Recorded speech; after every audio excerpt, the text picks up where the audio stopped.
Kenapa rombongan Nirmana sesambar anak sekolah? Oh Tuhan. Salam Pancasila, salam menegakkan hukum. Di sini ada saya Reza, ada advokat Hirda, ada Mas Titus di sini. Kita di sini mau membahas terkait perkara yang ada di Manado. Ada anggota DPRD Solo yang lagi dinas di Manado, terus nabrak seorang siswa. Kemudian tuh mobilnya tuh dirusak-rusak nih sama warga sekitar di amuk massa. Dan dari berita yang saya baca sih siswanya juga masuk rumah sakit nih. Nah, di sini kita mau coba bahas nih dari segi hukumnya. Mungkin di sini ada advokat Hirda yang mau menjelaskan terkait unsur hukumnya seperti apa? Ya, terima kasih Mas Caca. Jadi dalam video yang lagi viral ya, sebenarnya ada 2 peristiwa hukum pidana yang terjadi dalam peristiwa tersebut. Yang pertama itu ada peristiwa di mana seseorang dengan kelalaiannya dia mengendarai kendaraan sehingga menyebabkan adanya luka ringan ataupun luka berat kepada seseorang. Nah, rumusan pasal tersebut itu ada di dalam Undang-Undang Lalu Lintas dan Angkutan Jalan, yaitu dalam pasal 310 ayat 2. Nah, di situ menyatakan bahwa setiap orang yang mengemudikan kendaraan bermotor yang karena kelalaiannya mengakibatkan kecelakaan lalu lintas dengan korban luka ringan dan kerusakan kendaraan dan atau barang sebagaimana pada pasal 229 ayat 3 itu dapat dipidana paling lama 1 tahun dan atau denda paling banyak 2 juta rupiah. Nah, itu apabila korban tadi luka ringan atau berat.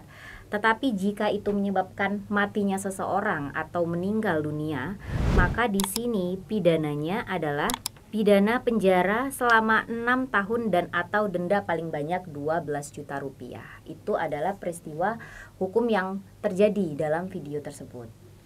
Gitu. Kalau Mas Titus, mungkin dari sisi satunya? Oh ya. Tentang pengerusakannya mungkin? Ya, untuk melanjutkan dari Mbak Irda tadi katanya ada 2 peristiwa ya. Yang satu adalah kecelakaan, yang kedua itu adalah pengerusakan ya, pengerusakan terhadap apa? Mobil. Di mana dalam berita dijelaskan bahwa ketika anggota DPRD ini melaju ternyata menabrak seorang siswa perempuan yang berumur 9 tahun ya.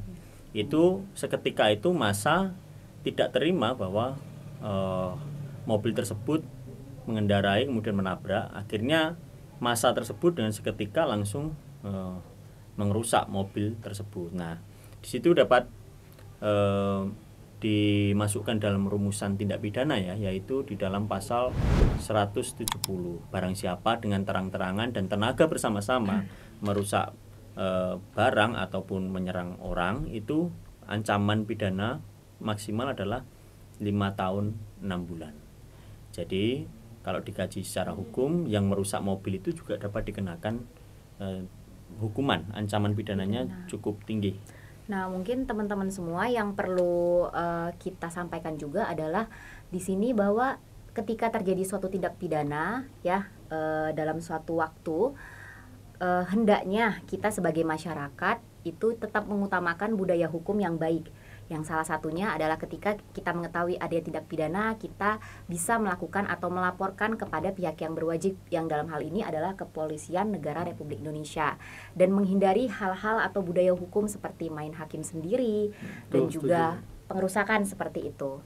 Ya, sebenarnya itu juga tidak terlepas juga ya budaya hukum, bahwa penegak hukum sendiri harus memberikan contoh-contoh yang baik dalam kehidupan publik agar masyarakat itu mampu diberikan contoh berbuat yang baik itu seperti apa. Iya, karena kalau tidak begitu malah justru menciptakan budaya hukum ya seperti yang kita lihat main hakim sendiri itu tidak terlepas dari suatu kejadian sebelumnya ya, bahwa ada oknum penegak hukum yang mungkin malah justru melanggar aturan itu sendiri. Iya. Itu Mas Reza. Tuh, dengar ya sahabat rumah Pancasila ya. Kedepannya kita jangan inilah yang namanya main hakim sendiri itu, kalau bisa udah hilang lah di budaya kita itu. Karena ya nggak cuma sekali 2 kali kita baca berita seperti itu. Kita masih percaya kok dengan penegakan yang tepat akan memberikan hukuman yang tepat juga kepada yang bersalah gitu. Lain kali kalau nyetir di depan sekolah, dekat tempat yang kira-kira banyak anak kecil lah lewat lalu lalang di sana, lebih baik kurangin kecepatan, hati-hati. Toh kan kalau hati-hati itu kan buat kebaikan diri sendiri juga. dan menghindari hal-hal yang tidak diinginkan ya Mas Reza. Betul sekali. Baik sahabat Rumah Pancasila, buka mata, buka telinga, buka hati. Salam Salam Pancasila, Pancasila. salam Salam penegakan penegakan hukum.